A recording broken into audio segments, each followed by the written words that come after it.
Oui, ça c'est une autre réalité dont on ne parle pas beaucoup en fait. Quand tu rentres en Afrique, le choc que tu as, c'est déjà toi-même, tu es face à un challenge de pouvoir te reconnecter, de retrouver ton identité africaine que tu as perdue. Parce que quand tu reviens, pourtant tu te dis que tu rentres à la maison. Mais bizarrement, quand tu arrives ici, tout est étranger en fait.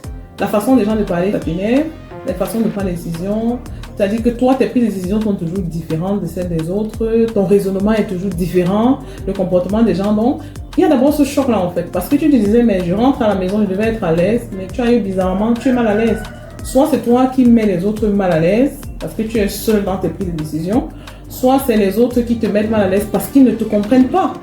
Et là, il y a un double trouble identitaire. Quand vous êtes de l'autre côté, vous êtes perçu comme une étrangère. Quand vous êtes ici, vous êtes également perçu comme une étrangère. Tout à fait. Parce que déjà, quand tu arrives en Europe, moi par exemple, le cas, quand je suis arrivée en Allemagne, au début, quand tu arrives, les Européens, les premiers Européens avec qui tu as l'occasion de sympathiser, les plus courageux, vont peut-être vous demander, ils vont demander tout le temps, tu rentres quand? Ça, c'est une question qu'on a toujours. C'est quand le Coréen, on vous dit ça, mais tu rentres quand? Tu comptes retourner dans ton pays? Ça, c'est une question.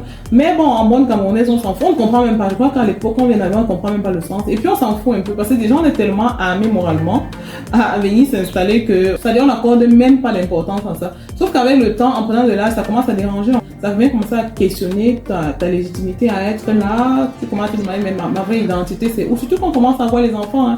Parce que pour soi, comme je dis, l'éducation qu'on a reçue au Cameroun nous prépare, ça c'est le bon côté, ça nous prépare à ça. Mais nos enfants, c'est quand ton enfant commence aussi à être victime de ça que les vraies questions commencent à se poser en fait. Et quand tu vois que ça dérange l'enfant et que ça peut le détruire moralement. Donc, on a ça. Et même plus tard, quand tu te dis, bon, finalement, je décide de rentrer dans mon pays et que tu arrives dans ton propre pays, et que là-bas aussi on commence encore à te demander, tu rentres quand? Mais finalement, ça vient comme ça créer quand même un trouble émotionnel. Hein, parce que finalement, la question de légitimité revient ensuite. Quand tu te dis, mais finalement, je suis légitime où? J'ai le droit d'être où? Parce que là-bas, on me rappelle que je ne suis pas chez moi. Mais quand tu reviens ici, c'est là où tu réalises que tu as perdu ta place en fait. Donc celui qui perd sa place. Ici, on te demande tous les jours, tu rentres quand? Moi, j'ai vu les familles, j'ai une connaissance qui est rentrée au moins 10 ans avant nous, qui me dit jusqu'aujourd'hui, ça fait 14 ans maintenant qu'elle est là, non 13 ans qu'elle est là, mais jusqu'aujourd'hui les gens lui demandent quand est-ce qu'elle retourne en fait.